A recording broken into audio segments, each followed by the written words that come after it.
Msaada wetu kwa jina la Bwana. Bwana awe nanyi. Tuombe.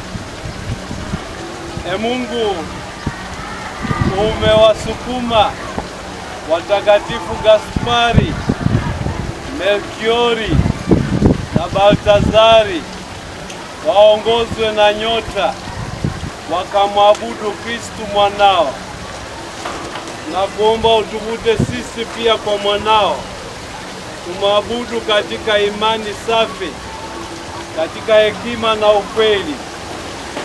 Na kuomba bariki groto hili la mamajusi, sisi tutakaopita hapa tuunganike nao katika kumwabudu mwanao na kumtolea heshima na shukrani zetu kwa jina la Baba na la Mwana na la Roho Mtakatifu. Amina.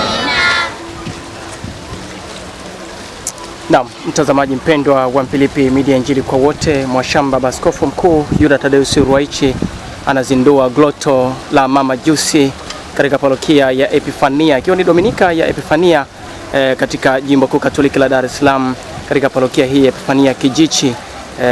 Mwashamba Askofu anawabariki pamoja waamini wa parokia hii ambao wanaongozwa na Baba Paroko Baba Ngonyani. Na sasa Mwashamba Askofu Mkuu yuko tayari kukata utepe kuashiria uzinduzi wa gloto hii ya mamajusi